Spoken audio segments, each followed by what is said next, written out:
My parents stole my $120,000 MBA fund to buy my golden sister her dream house. Karma and Uncle Jake's ruthless plan brought justice. I never thought I'd end up sharing something like this on Reddit, but here we are. So, I'm 28F, and I just found out that my parents swiped my $120,000 set aside for my MBA to help my sister Ashley, who's 35, and her fiancé Nathan, who's 37, buy a house. Honestly, I'm still reeling from their betrayal, and everything feels surreal. Let me break down the first part of this mess for you. My grandparents, my dad's folks, were pretty well off and believed in the power of education. They were old school in all the best ways, valuing hard work, saving money, and being smart with investments. We didn't meet often because they lived in another state, but whenever we did, or even when we talked on the phone, they always made it clear they cared about my future. My grandma used to say, "Education is the one thing nobody can ever take away from you," which is kind of ironic now. My grandpa passed away 3 years ago after a short illness. It was tough, but grandma was still with us, always the rock of the family, remembering every birthday and achievement with heartfelt cards and care packages. We lost her too last year, and on the day she passed, I sat in my apartment and went through every letter she'd sent me. At the time, I didn't realize that she and grandpa had been building something bigger for me, but those letters always included little life lessons and usually a small check for my education fund. At first, everything seemed fair when their will was read. My folks got some savings and the house, Ashley inherited family heirlooms and all of grandma's jewelry worth a lot of money, and I was left a large education fund meant just for my MBA. My parents were supposed to manage it until I needed it, and since I already had a job, I felt grateful that my grandparents had thought so much about my future. Never did it cross my mind that my parents would mess with that fund. In hindsight, maybe I should have seen the signs. Ashley has always been the star child in our family. As far back as I can remember, she was the favorite. I don't want to sound bitter, but she was always the one my parents doted on. She was talented, hardworking, and unique in everything she did. I can still remember my high school graduation. I just won a big science contest, got a full scholarship to college, and was valedictorian. During my speech, I glanced at the audience, and there they were, my parents, more engrossed in their phones than my achievements. But when Ashley, who had already dropped out of college twice, announced that evening she might want to teach, they were thrilled. "You're just amazing with kids," they gushed. My accolades that day got a quick good job nod. This pattern continued throughout my life. I landed a great job after college, graduated with honors, and climbed the corporate ladder in the last 6 years. Now, as a senior project manager, I'm leading a team of 15 and handling million-dollar accounts.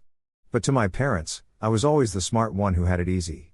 Meanwhile, Ashley bounced around jobs before settling as a teacher.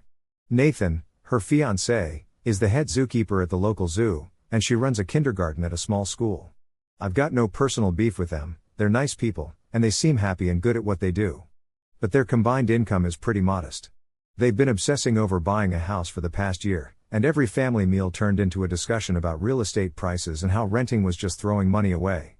Even though they're in their mid-30s, they're still seen as young and needing help. My parents would nod sympathetically during these talks, saying stuff like, "You deserve a nice house," and, "It's so tough for young people now." About a month ago, I started working on applications for MBA programs. I'd been planning this for ages, so it wasn't a snap decision. I've done tons of research on programs, carefully built my career, and maintained a spotless work record. I aim to join a top-notch program that will help me move into executive roles at my current company because every senior-level exec there has an MBA from a prestigious school, and I'm determined to follow suit. When I brought up the education fund to my parents one evening, just mentioning that applying to these top MBA programs can cost thousands, their reaction should have been my first red flag.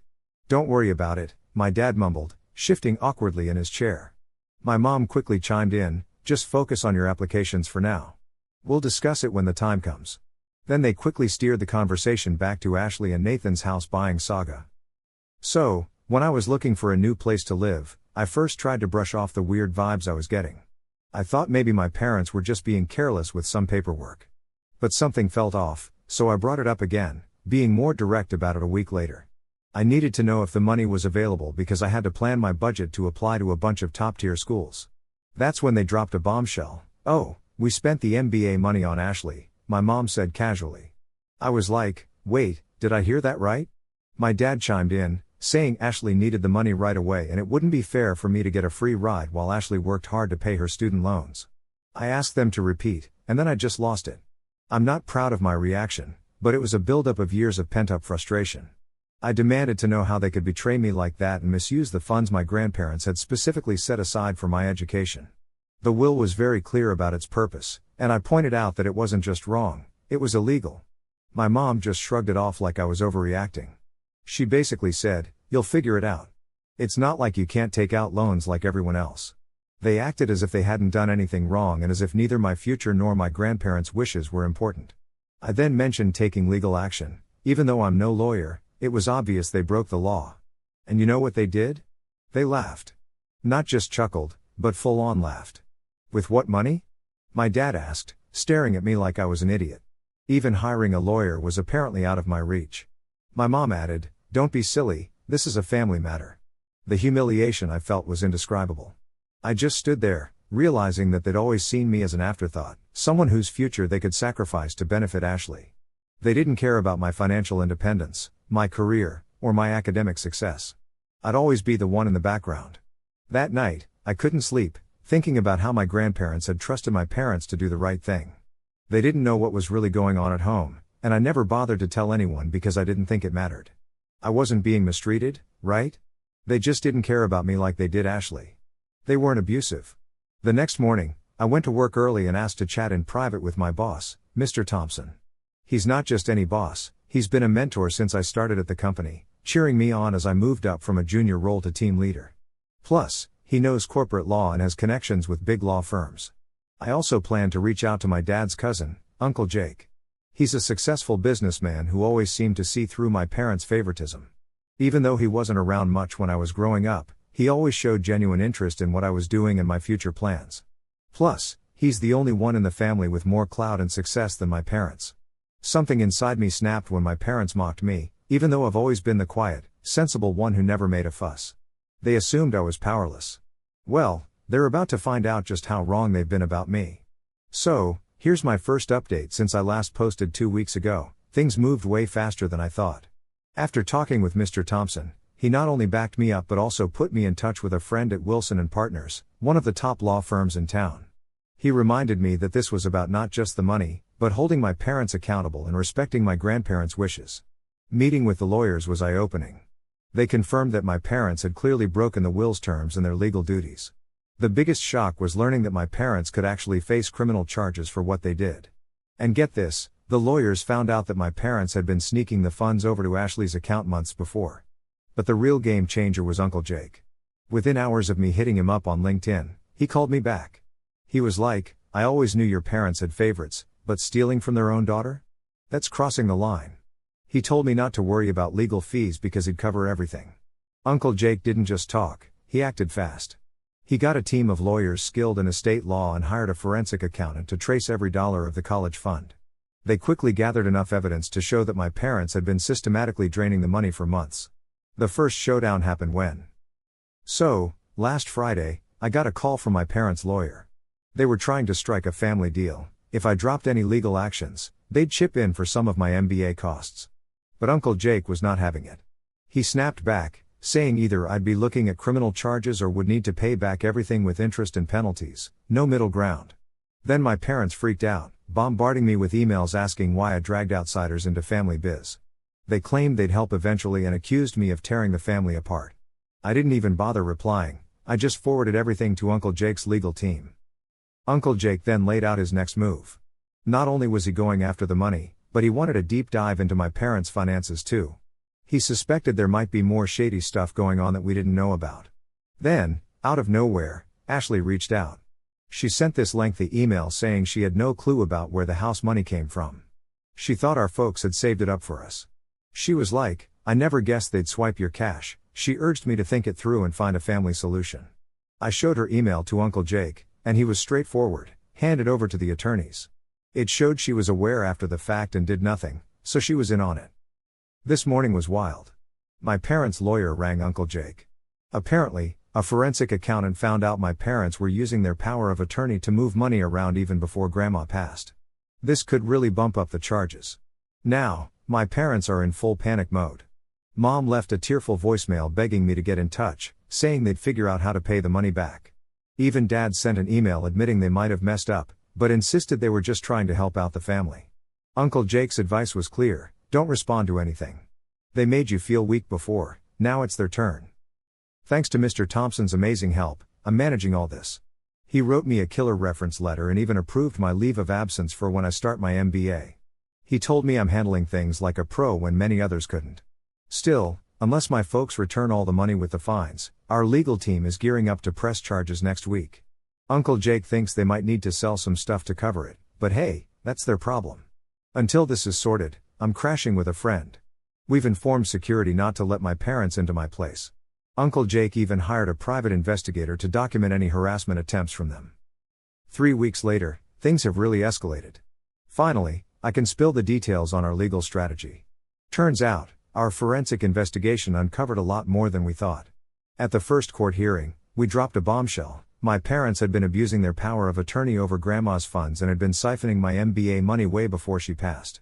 When their lawyer saw the evidence, he was so taken aback that he had to take a break to chat with them. Apparently, they hadn't filled him in on all the dodgy stuff, and now he's considering dropping their case. Then comes the jaw dropper. Grandma's former caregiver reached out after seeing our legal notices. She shared that Grandma was adamant the money was for my education. She had brought it up with my parents several times in her last months, and the caregiver had noted all this in her diary. As for Ashley, she's now switched things up by hiring her own lawyer after realizing the mess she's in for accepting stolen cash. This has driven a wedge between her and our parents. Things are especially messy with the house now under court review because the down payment came from stolen funds.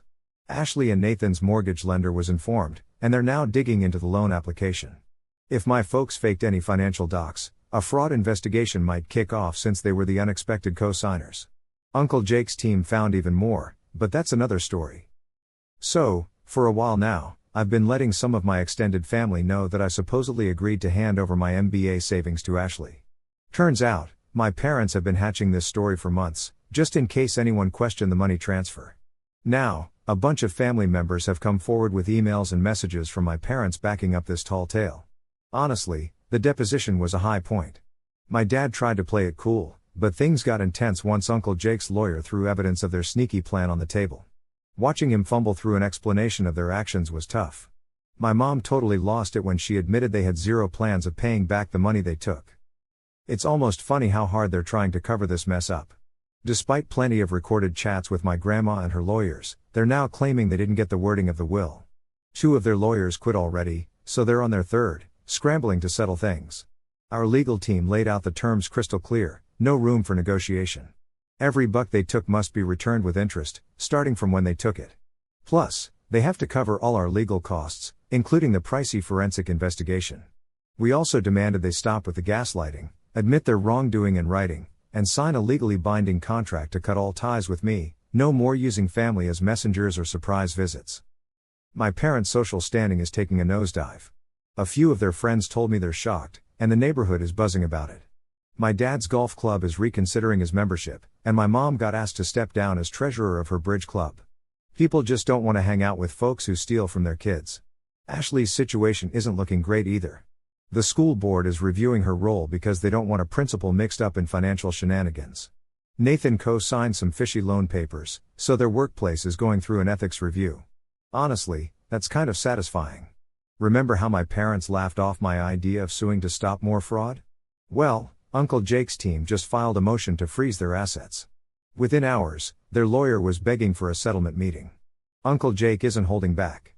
When my parents tried pulling the family loyalty card, he fired off an email to the whole clan: "You lost any right to talk about loyalty when you stole from your daughter and laughed in her face. Get ready for the consequences." My parents are really rattled since I've cut off contact. They've been sending friends and family to reach out on their behalf, but it only adds to our harassment case. They're looking more desperate each day. Fast forward 4 months since my last update, and I can finally spill the beans on how this all wrapped up. The court outcome was even more heartbreaking for my parents than we expected. Let me break it down.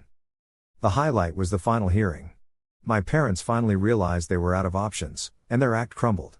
The judge didn't hold back, calling their actions a calculated betrayal of both their daughters and the wishes of their own parents. She emphasized their shocking lack of morals, especially when they laughed off my first legal warning. Forensics showed they'd been plotting this heist for over a year before my grandma's death, fabricating fake family agreements and conversations about me supposedly giving up the MBA fund. The court came down hard because of their premeditated actions. The fines were massive.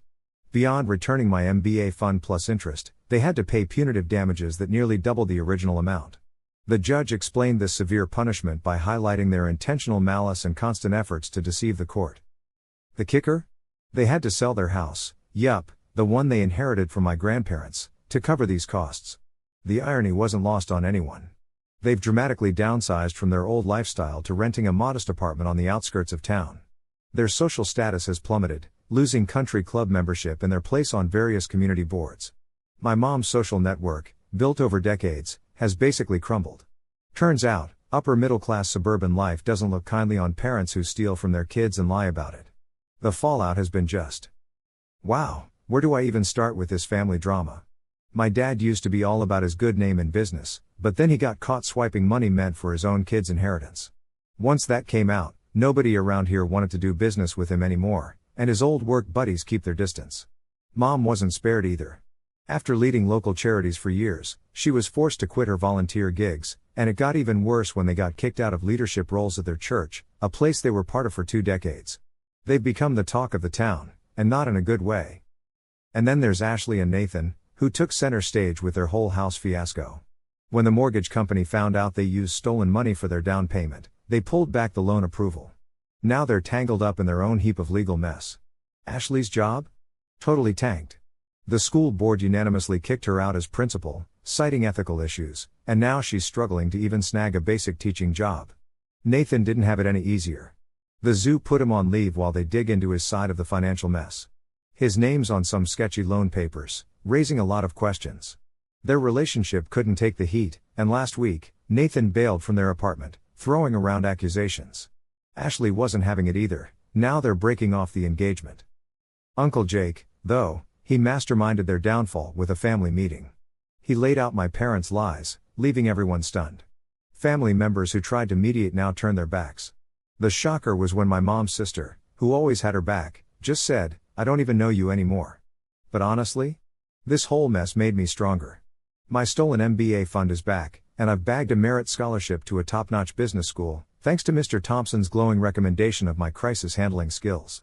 My boss has my back too, offering me a leave for the MBA and promising a top role once I'm done. Uncle Jake has become a mentor, setting me up with biz connections and investment talks for when I graduate. I've moved into a fancy, gated apartment keeping my parents away. This place has a doorman with their pictures to make sure they stay out, and all their calls and emails go straight to our legal team. Nathan, for a last twist of fate, works at the zoo right by my parents' new place, a constant reminder of their downfall. Uncle Jake says karma's got a sense of humor. Someone from their past life wrote to me anonymously, saying my mom only goes out for the basics now, while my dad spends hours lost in thought at a nearby coffee shop. Their once busy social life? Completely empty. As I gear up for business school, I keep thinking of my grandma's words, "Education is one thing no one can take away from you." She was spot on. With her wisdom and Uncle Jake's help, I've secured my future and taught my parents a lesson they won't forget. Thanks for sticking with me through this crazy journey. If you haven't yet, why not subscribe and hit the bell for more jaw-dropping stories?